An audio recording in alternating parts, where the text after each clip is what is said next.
Boom. All right, you guys, we're back with our podcast, Silly Gooses. Silly Gooses. Sorry about that. My voice went out. It's the three of us, me, Michelle, Pam, and Carly, my daughter, my sister, Hi. and we like to talk to you. Pam, what do you want to talk about today? Oh, I'm up first today. Yes, You're we first go every Pam, day. Okay, Carly, and first back to every me. day. All right. Okay, Yeah. up to Pam. Okay. Well, today I had 8 dogs with me on my doggy daycare bus. Yeah. That's a lot. Eight dogs. It was pretty fantastic. It was pretty Did awesome. you go to the dog park? We did, and I had them all. I was walking them all up there. I didn't go to the Mustang one. I went to the one in Edmond, Oklahoma, the Edmond one. And as I was walking up there, I got nervous, and I was like, "Don't be nervous. These are all really good guys. They were acting really, really nice." So we went inside there, and they were wonderful. They all just. I shouldn't have been nervous. There was no reason to be nervous. They did great. They did fantastic. Why don't you go Yep. over park rules with people? I don't know. I asked you to do it last time, and I think we got sidetracked. You have an eyelash. So, can you go over dog park etiquette? Well, the first thing about the dog park is when you walk into the dog park. Okay, no, the very, very first thing is a lot of people like to use the dog park as for getting exercise. And that's great and everything, but I feel like you should go for a walk first. That's the school part of it. And then the part then you go to the dog park for recess. Yeah. So first things first is I do not like to take an exercise dog into a dog park.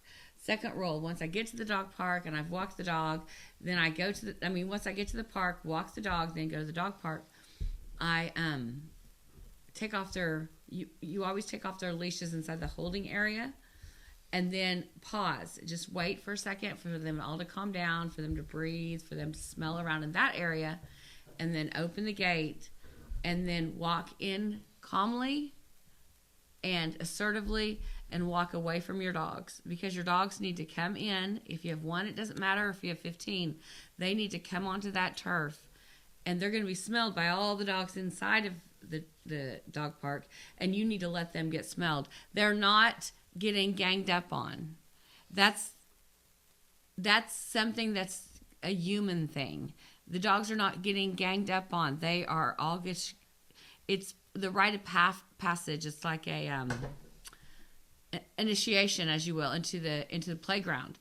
We got to smell your butt to make sure you're good, and the dogs will be fine with your dog. If you tell your dog, if you hold on to your dog though during the initiation process, or if you reach down and try to pick your dog up, you have just screwed the whole thing up. You're going to cause a fight.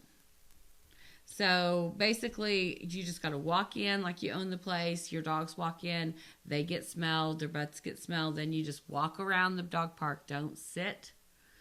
I hate it when people sit in one spot and they're on their phone, because dogs are just like kids. As soon as you get on your phone, they start jacking around and they want to play and they want to get your attention, and they're going to start fighting with each other. And it doesn't matter how great your dog is, it's still going to start acting like that because you're on your phone. Just like if you were at the playground and you're not watching your kid, they'd be like, "Mommy, look at me," and you don't look at them, they're going to fight with somebody else. They're going to make you have to look at them. So walk around, get off your phone, take pictures of them, that's fine, but don't be on social media. And I think that's most of my rules. Yeah. Treat them all like 6-year-olds. Yeah. Oh, I was going to say not to treat them like it's your baby, but they're your dog. No, you don't even have to. You can treat them like they're your child. No, it's kombucha. You can treat them like they're your child. Just treat them like they're your 6-year-old child, not your baby child. Oh, that makes a lot more sense. Yeah. Thank you. Yes. So that's my dog park rules. Make sure they're exercised. Walk in confidently. Your dog's not getting mauled. Let it get smelled. And then walk around the dog park the whole time and keep your eye on the dogs. And it doesn't matter who you correct. Whatever energy is in the dog park at the time is acting up. If you feel it getting too high of energy, or they're playing, it's getting rough, or if the dog starts coming towards you and then all of a sudden gets protective of you, even if it's not your dog, you just tell it to knock that off too. Don't reach down and say, that's okay. It's not okay. You've just encouraged that behavior. Encourage them not to protect you. That's one last thing. Okay. That's it. That's it for dog park rules. Carly, and talk about what you'd like to talk about this week. Well, first off, I have two things that I've been like. Right. Well, I do kind of want to talk about like the meme I was talking about. Like, the what? You really think you're going to turn left out of this crowded parking lot that's against traffic? A good one. We talk about that, but I want to talk about this Carla Bruni thing first because I've been obsessed with this interview since I first saw it. And screenshots of this were going around maybe like a year ago or something. It's this interview with Carla Bruni, who was this famous like supermodel in the 80s and 90s. She's Italian. And she did an interview for Vogue, and she showed up to the interview vaping, right? Like Elf Bar vaping. And she was, whatever. It was at an outdoor cafe, this interview. Or something like that. Halfway through the interview, she lights a cigarette and starts smoking it. And like, oh gosh, well, like when she pulled up, she's like, I love the taste, they're so fruity, whatever, with the Elf Bar. And then like halfway through the interview, lights a real cigarette and is like, I love the vaping, but sometimes you want a real one, no? I can't live my life without thinking about that because I'm tragically one of those people that vapes and smokes. Like, it's got me by the balls. It's got me by the balls. And it's like I do it all. These are weed vapes. Like, this is the only nicotine vape on the table. I'm just obsessed with it. I'm like, wait, are we allowed to say weed vape? Yes. Okay. I don't know. It's so stupid. I don't know. Like, maybe Freud was onto something with the oral fixation thing. Maybe he wasn't. No, Freud was on. Freud was onto something. Freud was onto cocaine. Thank you. Yeah, I do need to say the oral fixation thing is a little bit true. I like having something to do. I like always like cheersing. Are we cheersing? Skull. Slancha. Ridiculous. Oh, but then I am also obsessed with that stupid meme that I think about every time I have to turn left out of somewhere or someone in front of me is turning left, which is like, it's a screen grab from the first season of American Horror Story. You know that famous conversation. He's going to build a swimming pool, and when they dig up that backyard, they'll find my bones, and you'll go to prison. There's not going to be a swimming pool, you stupid slut. Well, somebody edited that, like the screen grab of Jessica Lange saying there's not going to be a swimming pool, to there's not going to be an opportunity for you to turn left out of this crowded parking lot, you stupid slut. Every time somebody's like, maybe I can turn against traffic out of this parking lot, I say that. It's gotten bad. Like, constantly in my head every time. Or I have to do it, I'm like, you stupid slut. Nope. No. And this is why I would like to talk about something called a Michigan U-turn, which I think everybody should be fond of. If you have the time, do it. If you don't have the time, I can't imagine why you wouldn't have the time. It's actually faster than waiting because it just takes so fucking long. But a Michigan U-turn is when you need to turn left out of a parking lot or a destination, whatever. You turn right. And then the first opportunity you turn left. That way you're only going against one direction of traffic, as opposed to worrying about two separate directions of traffic. And then you make a right turn, and then you go on down your merry way. I love a Michigan U-turn. It's my favorite thing in the world. But nobody seems to know what they are. And I'm telling you, you can use them. They're beautiful.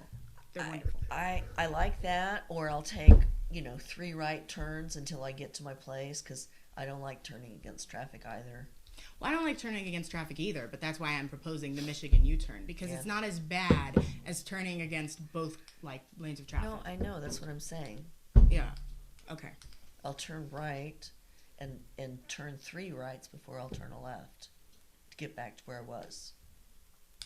4 rights. Wait. What? No, it doesn't matter, because if you did all those rights, you would still have to make a left. Like it's 7 rights, and you won't have to take a left. Thank you so much. Just give me my paper back. Damn it. I didn't even need to draw. Oh, he's like calculating his head. Thank you, Zion. This is why we have Zion. He's an awesome producer. But he said I was right. There would be a left turn involved, so suck it. Oh no, there won't be no left turn. No. Because you would do all those. You would not be able to, like. If you go right, you'll end up in the same direction that you need to go. Would you not? No. If you had to go west on 36th from that Starbucks, you would have to take 3 right turns and then a left. I'm telling you. Are you trying to go back to our house? Or are you trying to go to Barnes and Noble? I'm not trying to go Barnes and Noble. I'm trying to go. I wouldn't west mind on talking about 36 food towards addiction Portland or maybe Meridian. All right, I need you to. what happened with one of my clients today. Our painted dry. I'll draw it. She's like, I can't talk about this. Okay, here anymore. comes our She's like, I can't producer. talk He's about gonna directions drop for anymore. us. This is the one with my my talking points on. You know, They're we're like- just- You know what? I'm Go gonna on. take you on that drive this weekend, and I'm gonna show you what the Oh, fuck you I'm got a talking piece of about. paper and you I'm can gonna draw it fucking out for show us. you. Thank I you, can't Zion. believe we're Okay. videotaping this. Go right here. Yeah. You'll say, and here's like the row, right? Okay. So you'll have to go 1 right, 2, and let's say you're trying to get right here, right? Okay. So 1, 2, 3, 4, 5, 6. Oh, you are going right or left. God damn No, it! those are all rights. Those are all rights. Oh, so there. Suck it. Is that the intersection of 36 and 9? I have no idea those. It roads. looks the I was same. just- I'm I was talking about a thinking, though, specific road. as if it's like Fine. a Kirkpatrick Turnpike. Oh, okay, yeah. Well, that's all right. It's like, yeah. Yeah. Okay. Okay. Yeah. Anyways. That's how it Yeah, is. it'd be a lot of rights, but I think you can do it. You Hey. can do it. Zion, thanks for getting in the picture. Thank you Oh, so yeah. much. Now he's I part was of gonna our put like a podcast. sticker over his face. I'm like He's kind of putting big. the right. Yeah, Yes. Right. All right. Can I talk about what I want to talk about now? Fucking actually, please. Okay, so I'm going to talk about a rule that has really changed the court system and our Congress system. It's called Citizens United. It was passed. Well, it was up for. It was up on the floor in 2009. It was passed in 2010. Now, this lets unlimited dark money that goes through filters. Like if you're a big company, you can give money to a dark money scrubber, and that they get the money scrubbed and it is sent off to super PACs. Like money laundering? Kind of. But it's legal since Citizens United. Because it's scrubbing, not laundering. Right. You scrub it. So what I want It's to legal. talk about. You launder it. It's illegal. Because Okay. launder starts with an L and scrub starts with an S. That is the most Oh my God. semantically driven lawyer's argument I've ever heard. in my life. My thing is that explains it very well. You're not money laundering. You're in the House and the Senate, and it's scrubbing. Senate scrubbing, Yeah, laundering. yeah, that's So called I'm a just lawyer saying- spin. Yeah, it's a That's lawyer called a spin. lawyer spin. I love that. Thank you. You're welcome. Okay, so my thing is that I have noticed a piece of legislation on the floor of the Senate called the Disclose Act. It's written by Sheldon Whitehouse and Jay Johnson, and this will make everyone show if they pay more than $10,000 for an election. That will help with the dark money in elections, because they bought the Republicans and they've bought the Supreme Court. We have 3 Supreme Court members. Well, Kavanaugh, Amy Coney Barrett, and Gorsuch, that have all been sponsored by the Kochs, a fossil fuel company. They're trying to regulate climate change. So they want to burn the earth to the ground, I guess. Hey, you said Jay Johnson. Wasn't that the guy that wrote the Federalist Papers with Alexander Hamilton and James Madison? If he is, he's He's recreated. fucking old. He's fucking old. Your Then- man's been alive for centuries. Then he's reincarnated to a black man from, I can't remember which state he's from. Oh, fuck around. Okay. Yeah, Much fuck around better and than find that out. crusty, So, dusty I old want- man who probably didn't wash his ass in the 1700s. Oh my God, so dirty. So dirty. So dirty. Dude, I was watching a TikTok. I'm sorry to derail you. I'm so sorry. No, But after he- this, I'm going to give you the number to call. Oh, okay, but I did see a TikTok today, and it was talking about like French beauty standards at the court of like the French nobles in like 1690 or something like that. Like when Marie Antoinette was there, or before Louis the 14th. 1690 would be like Louis the 14th. the Sun King. Yes, and Okay. it was like I had everything in spades. I was sitting there, I was like, God damn, I'd be turning heads. And then he got to the end, and he was like, if you're clean, you would really be turning heads, because they wore clothes until they were so vermin and like flea infested that they just couldn't wear them anymore. They bathed rarely. It just everything stank. I'm like, I knew that he was right. I knew that going into this because I studied history and I minored in history. I knew all this shit. But then you hear it again and you're like, oh my God. Huh. Yeah. So, what I want you to do, okay, wait. Dark money, Coke industry. This is billionaires buying the buying our politics off so they can make more money before the world burns. Anyway, call your congressman or senator, and the number for the phone bank is called, sorry, 202-224-3121. 202-224-3121. Call and tell them how you feel about the Disclose Act and, dark money in politics. I can't see how it makes everything better for normal, everyday Americans. That's all I got. All right.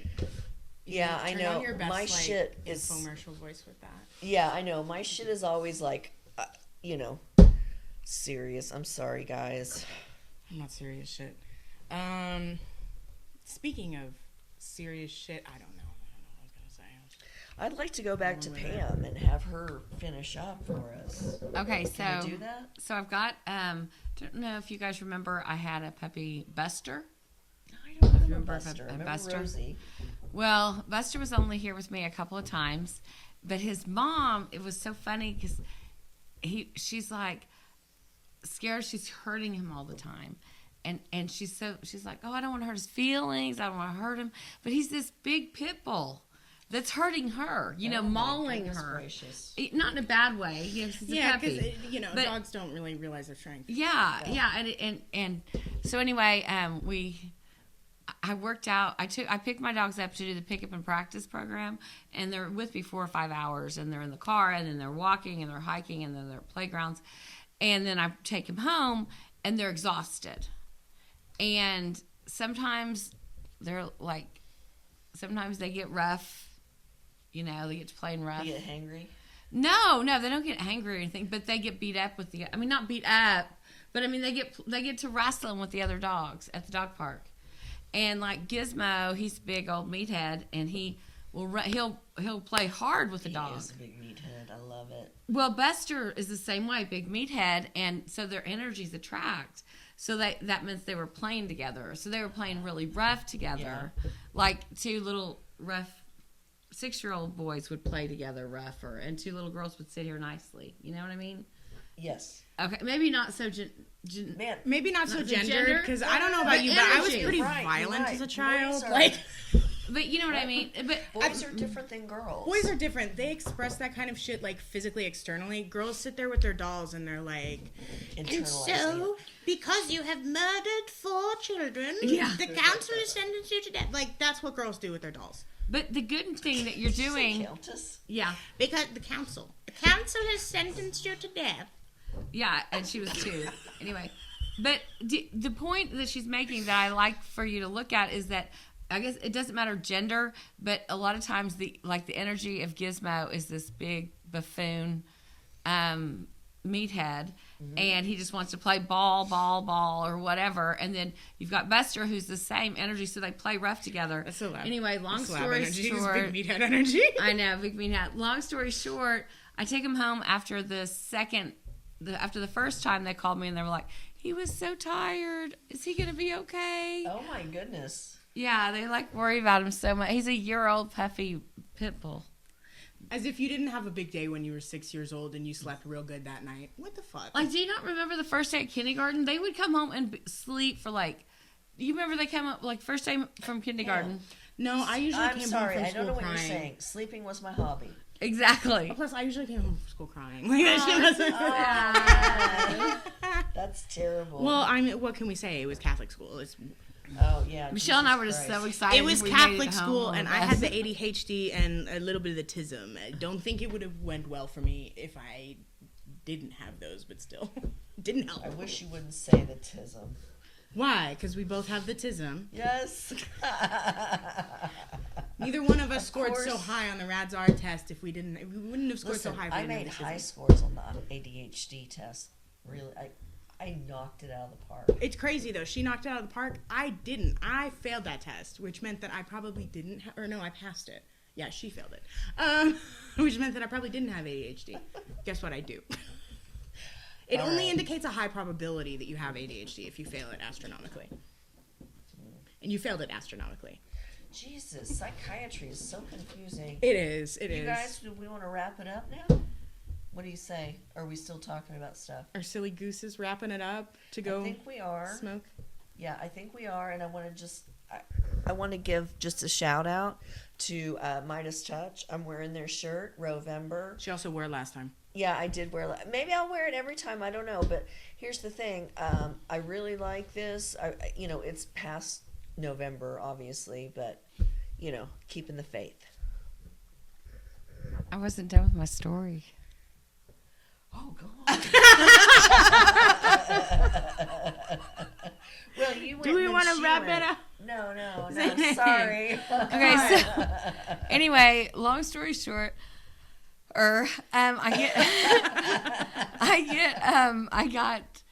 So she said, so Buster went home and he had a little bit of a limp, playing too hard with Meathead. So she was like, he's on the injured list, and I felt terrible. I offered my condolences for this puppy, and she's like, it's fine. So I'm thinking, I just lost a client. Meathead again strikes again. I lost another client. I know. And then I get a phone call today, and it's the husband, and he says, well, we need you to start up again. What happened? And he said, well, he's starting to growl at people. If he goes and gets a toy, he takes it, he goes behind the couch, and if anyone goes to grab it, he's snarling at him now. And he was. Why would he do that though? He was doing it because he's made a game of it. You see, he takes something, he goes behind there, and then he hides it, and then he wants. Is this because he doesn't have another dog to play with? No, he does have another dog. Okay. Yeah, no, it's because there's so many reasons he's not being exercised. Okay. His mom's energy's really low, and she feels bad for him. And you can't feel sorry for an animal, especially an animal. No, you shouldn't feel sorry for any animal. But I mean, if an animal doesn't have any reason, an animal never has a reason for you to feel sorry for it. But oh my God. I don't know about that. My cat can hardly walk with her arthritis right now. What the hell are you talking about? Dude, I feel very sorry for her. It makes me cry if I think about it too long. I'm not gonna lie. Dude, you ever seen those videos of like cats that are born with like cerebellar hyperplasia or something, and they're like the wobbly cat? Oh, I can't even think about it right now. I saw a wobbly dog the other day on the Asher House. I don't understand. These cat videos get me. Why do you not feel sorry for dogs? Because you give a dog, if you feel sorry for the dog, then you're looking at like, oh, are you okay? And they look at you and they think, oh, something must be wrong with them, with the human. Oh, they're an easy mark? Anything that you project onto the dog, they think that you need protection. You need protection. That makes a lot more sense. If you think the dog's sad, then they're thinking, oh, you're sad and you need to be protected. Anyway, long story short, we get the dog to rehab him. Yay! I'm gonna give him 4 or 5 days, and the pack will take over, and the pack will make sure that this dog does not acting stingy with his toys and acting foolish like that. We're gonna make sure he learns how to play with the rest of the crowd. Nice. And when he can act like a normal dog and he interacts with my pack the way he's supposed to, then he'll be allowed to go back home. No, I so appreciate the pack this will tell. knowledge. That's why I love it when you tell stories like that. Yeah, I can't wait. We can't wait to get Buster back. Carly, how are you doing over there? I'm chill. I'm kind of hot. Like, yeah. I'm realizing that I might. Yeah, let's wrap it up. I almost wrapped it up before she was finished telling her story. I apologize for that, Pam. Let's go. Let's wrap this up. This is anyway. Yeah, this is the Silly Gooses signing off. Silly Gooses signing off. All right. What's your sign off? The end. The end. Salon.